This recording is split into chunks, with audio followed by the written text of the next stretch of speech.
स्वागत है आपका आज के इस एक्सप्लेनर में।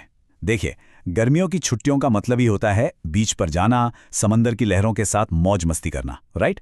लेकिन हाल ही में हमारे पश्चिमी तटों से कुछ ऐसी तस्वीरें और वीडियो सामने आए हैं जिन्होंने इंटरनेट पर सच में तहलका मचा दिया है। आपने भी शायद वो वायरल खबरें देखी होंगी जहां कोंकण और गुजरात के तटों से समंदर का पानी अचानक गायब हो गया और पीछे छूट गए हैं बीच पर बने बड़े बड़े डरावने गड्ढे। तो आखिर माजरा क्या है? चलिए आज गहराई में उतरते हैं और इस वायरल तटीय रहस्य को डिकोड करते हैं। जरा सोचिए, आप मजे से बीच पर टहलने गए हैं और देखते हैं कि अथांग समंदर की लहरों की जगह पानी मीलों दूर तक पीछे खिसक गया है। ऐसे में दिमाग में सबसे पहला सवाल क्या आएगा? भाई, समंदर कहाँ चला गया? या फिर कहीं ये कोई सुनामी की वार्निंग तो नहीं है? सोशल मीडिया पर तो जैसे दहशत का माहौल बन गया है।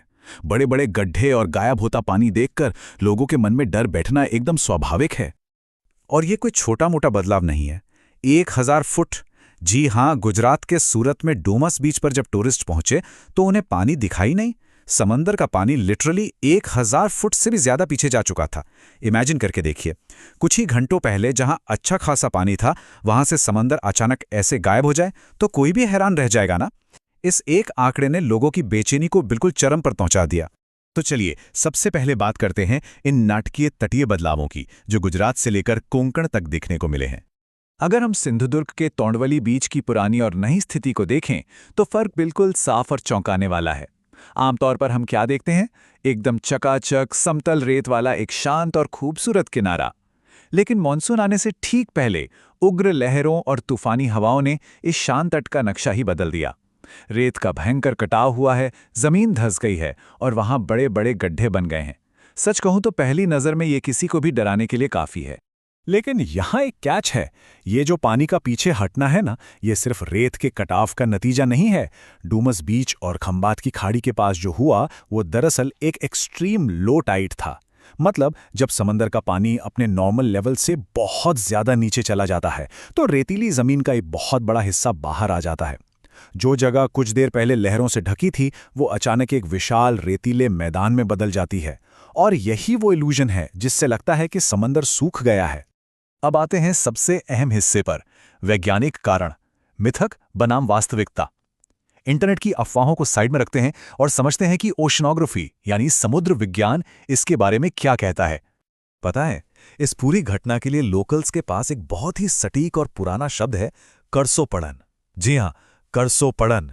इसका मतलब है कि ये कोई रातों रात आई आपदा नहीं है, बल्कि सदियों से चला आ रहा एक पूरी तरह से नेचुरल और साइक्लिक प्रोसेस है। पीढ़ियों से स्थानीय लोग इस रेत के कटाव को देखते आ रहे हैं। ये इस बात का परफेक्ट उदाहरण है कि कैसे हमारा पुराना लोकल नॉलेज इन नई वायरल अफवाहों की हवा निकाल सकता है। और अगर आपको लोकल नॉलेज पे डाउट है तो एक्सपर्ट्स की सुन लीजिए। समुद्र विज्ञान के जानकारों ने साफ साफ कह दिया है, ये एक पूर्णतः प्राकृतिक घटना है। इसमें डरने या घबराने जैसी कोई बात नहीं है, एकदम क्रिस्टल क्लियर। जब भी ऐसा कुछ होता है तो लोग तुरंत सुनामी या प्रलय की थ्योरी बनाने लगते हैं, लेकिन एक्सपर्ट्स का ये बयान उन सारी झूठी अफवाहों पर फुल स्टॉप लगा देता है। तो भाई, अगर सुनामी नहीं है तो इसके पीछे के असली रीजंस क्या हैं? इसके 4 मेन ट्रिगर्स हैं। पहला, मॉनसून से पहले चलने वाली तेज रफ्तार हवाएं जो लहरों को बहुत एग्रेसिव बना देती हैं। दूसरा, वो एक्सट्रीम लो टाइड वाली डायनामिक्स जो पानी को बहुत पीछे तक खींच लेती हैं। तीसरा, समंदर के तल में होने वाली कुछ नेचुरल हलचलें। और चौथा, मौसम का बदलना। जब ये चारों फैक्टर्स एक साथ मिलते हैं ना, तब जाकर हमें बीच पर ये ड्रामेटिक बदलाव देखने को मिलते हैं। तो हमारा अगला पॉइंट बिल्कुल सीधा है, घबराने की कोई जरूरत नहीं है, क्योंकि ये नेचर का साइकिल है और ये यूं ही चलता रहता है। मैं एक बार फिर रिपीट कर दूं, ये सारी अफवाहें 100% झूठी हैं। ये बदलाव किसी भी तरह से सुनामी या किसी आने वाली तबाही का कोई अलार्म नहीं है। देखिए, सोशल मीडिया पर ऐसे वीडियोस के साथ पैनिक फैलाना बहुत आसान होता है, लेकिन हमें ये याद रखना है कि ये सब पूरी तरह से सेफ है और हर साल होने वाले एक नॉर्मल रूटीन का हिस्सा है। सो प्लीज इन रूमर्स पर बिल्कुल ध्यान मत दीजिए। अगर हम इस पूरे साइकिल को एक टाइमलाइन के जरिए समझें तो चीजें बहुत आसान हो जाती हैं। देखिए, प्री मॉनसून यानी बारिश से पहले भयंकर रेत का कटाव होता है और पानी पीछे हटता है, जो हमने अभी वायरल वीडियोस में देखा। फिर आता है मॉनसून, जिसमें समंदर में लगातार हलचल होती है। और सबसे मैजिकल पार्ट, पोस्ट मॉनसून, बारिश के बाद ये सारी रेत वापस लौट आती है और बीच बिल्कुल अपने पुराने खूबसूरत अवतार में वापस आ जाता है। मतलब आज जो बड़े बड़े गड्ढे दिख रहे हैं वो कुछ ही महीनों में अपने आप भर जाएंगे। नेचर की अपनी ही रिपेयर सर्विस है। तो जाते जाते एक ऐसा सवाल जिस पर हम सबको सोचना चाहिए। जब प्रकृति अपना रूटीन साइकिल फॉलो कर रही होती है तो उस वक्त इंटरनेट पर फैलने वाली फालतू की दहशत को रोकने में कड़सो पड़न जैसा हमारा पुराना पारंपरिक ज्ञान हमारी कितनी मदद कर सकता है। सोचिएगा जरूर, क्योंकि जब हमारे पास साइंटिफिक फैक्ट्स और सदियों पुराना लोकल नॉलेज हो तो इन वायरल अफवाहों के लिए कोई जगह नहीं बचती। सही जानकारी ही हमारा सबसे बड़ा हथियार है।